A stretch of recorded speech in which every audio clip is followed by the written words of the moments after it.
नमस्कार विद्यार्थी मित्रांनो, ऑनलाईन स्कूलमध्ये मी श्री संजय चौधरी, उपशिक्षक गोखले एज्युकेशन सोसायटीचे श्री जयरामभाई हायस्कूल नाशिक रोड आपले स्वागत करतो। आज आपण इयत्ता 9वी विषय मराठी प्रथम भाषा यातील कवितेचे रस ग्रहण करा हा घटक अभ्यासणार आहोत। विद्यार्थी मित्रांनो, इयत्ता 8वी पर्यंतची तुमची मूल्यमापन पद्धत आणि इयत्ता 9वी साठी असणारी तुमची मूल्यमापन पद्धत यामध्ये बराच फरक आहे। ते आपण माझ्या कृती पत्रिका स्वरूप या मागील व्हिडिओमध्ये अभ्यासले आहे। त्याच्याच आधारे आजच्या व्हिडिओमध्ये आपण तुमच्यासाठी नवीन असा असणारा प्रश्न प्रकार म्हणजेच पद्य विभागातील प्रश्न क्रमांक 2A यातील उपप्रश्न क्रमांक 1 हा 4 गुणांचा प्रश्न पठित पद्य मुद्द्यांच्या आधारे कृती करा हा अभ्यासणार आहोत। विद्यार्थी मित्रांनो, अगदी 4 पैकी 4 गुण मिळवून देणारा अतिशय सोपा असा प्रश्न असून जर आपण त्याचा व्यवस्थित अभ्यास केला तर पैकीच्या पैकी गुण आपल्याला यामध्ये मिळतील। या ठिकाणी आपल्याला एक गोष्ट मात्र लक्षात ठेवायची आहे। प्रश्न क्रमांक 2A आणि प्रश्न क्रमांक 2A यातील उपप्रश्न क्रमांक 2 यामध्ये दिलेल्या पठित कविता सोडून पाठ्यपुस्तकातील इतर कोणत्याही 2 कवितांची नावे दिली जातील। त्यापैकी कोणत्याही एका कवितेवर दिलेल्या मुद्द्यांच्या आधारे कृती करणं अपेक्षित आहे, असा हा 4 गुणांचा प्रश्न आहे। विद्यार्थी मित्रांनो, तुमच्या समोर या ठिकाणी काही मुद्दे दिसत आहेत। ते म्हणजे 1. प्रस्तुत कवितेचे कवी किंवा कवयित्री, 2. कवितेचा विषय, 3. कवितेतील शब्दांचा अर्थ, यासाठी प्रत्येकी 1 गुण असणार। त्यानंतर 4. कवितेतून मिळणारा संदेश, 5. कवितेची भाषिक वैशिष्ट्ये, 6. कवितेतून व्यक्त होणारा विचार, 7. कवितेतील ओळींचा सरळ अर्थ आणि 8. कविता आवडण्याची वा न आवडण्याची कारणे, यासाठी आहेत प्रत्येकी 2 गुण।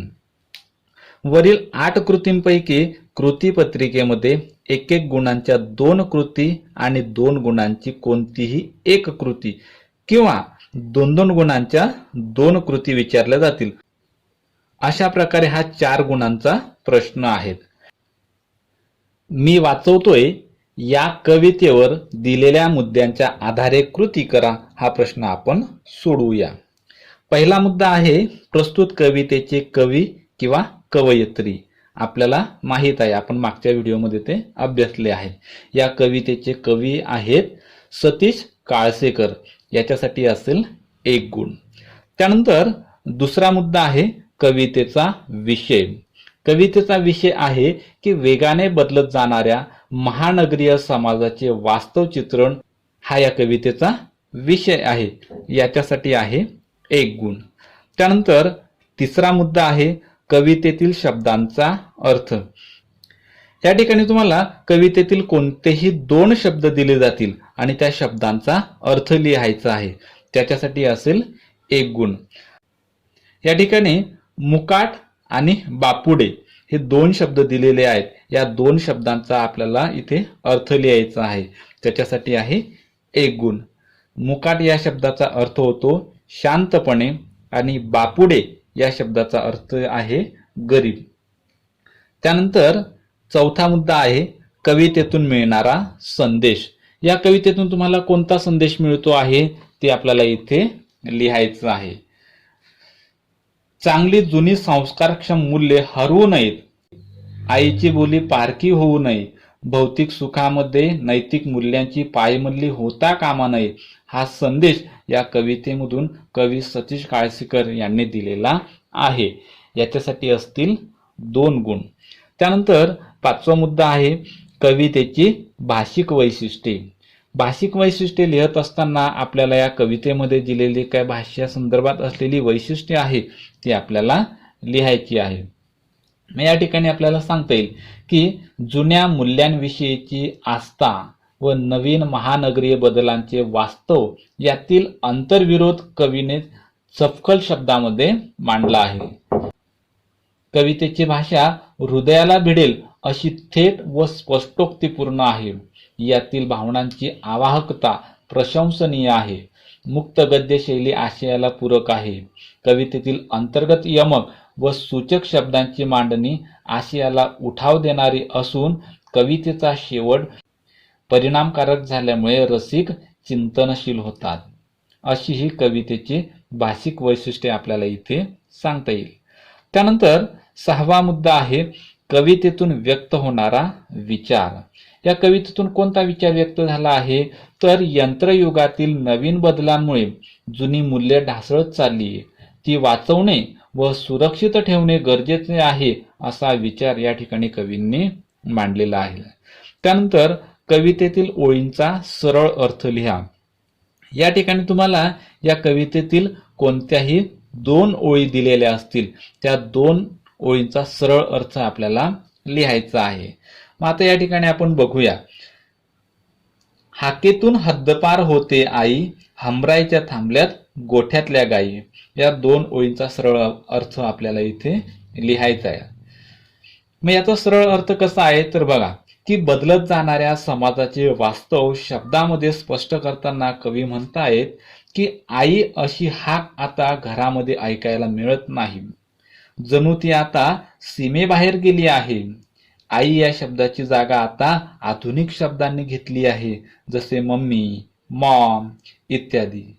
त्याचप्रमाणे गोठ्यातल्या गायी सुद्धा आता हंबरणे विसरल्या आहेत. त्या आता वासरांसाठी हंबरत नाही. म्हणजे आई व तिचे लेकरू यांचे संबंध आता मायेचे राहिलेले नाहीत. असं आपल्याला या ठिकाणी त्या कवितेतील ओळींचा सरळ अर्थ लिहायचा आहे. त्यानंतर 8वा मुद्दा आहे कविता आवडण्याची वा न आवडण्याची कारणे. या ठिकाणी तुम्ही कविता आवडली असेल तर त्याचं कारण लिहायचं आहे आणि कविता आवडली नसेल तरी सुद्धा त्याचं कारण लिहायचं आहे. असा हा 2 गुणांचा प्रश्न आहे. परंतु शक्यतोवर कविता आवडली नाही असं शक्यतोवर लिहू नये. आपण या ठिकाणी सकारात्मक भूमिकेतूनच उत्तर लिहिणं अपेक्षित आहे. याचा अर्थ कविता आवडली नाही असं लिहूच नये असा होत नाही. परंतु कुठल्याही गोष्टीचा अभ्यास करत असताना त्या ठिकाणी आपली सकारात्मक दृष्टी ठेवणं हे गरजेचं असतं. मग यातून कविता आवडण्याची व न आवडण्याची कारणे हा मुद्दा अभ्यासत असताना आपल्याला सांगता येईल की या कवितेमध्ये जुनी मूल्ये नामशेष होण्याची खंत कवींनी अत्यंत अगदी आत्मीयतेनं, आर्तपणे व तेवढ्यात परखडपणे मांडली आहेत. नवीन पिढीचा निरुद्देश चंगळवाद अधोरेखित केला आहे. आई, आईची बोली, भूमी आणि कविता वाचवण्याचा दृढ निश्चय कवींनी या ठिकाणी व्यक्त केला आहे. या सर्व कारणांमुळे ही कविता मला खूप आवडली. अशा पद्धतीने सकारात्मक दृष्टिकोनातून आपल्याला या ठिकाणी या मुद्द्याचं उत्तर लिहिता आलं पाहिजे. अशा प्रकारे या 8 मुद्द्यांपैकी कोणत्याही 1-1 गुणांच्या 2 कृती आणि 2 गुणांची 1 कृती किंवा 2-2 गुणांच्या 2 कृती तुम्हाला कृतीपत्रिकेमध्ये विचारल्या जातील. त्या जर आपण या ठिकाणी व्यवस्थित अभ्यास केला, कविता समजून घेतली तर मात्र आपल्याला या ठिकाणी 4 पैकी 4 गुण मिळणं अगदी सहज सोपं जाईल.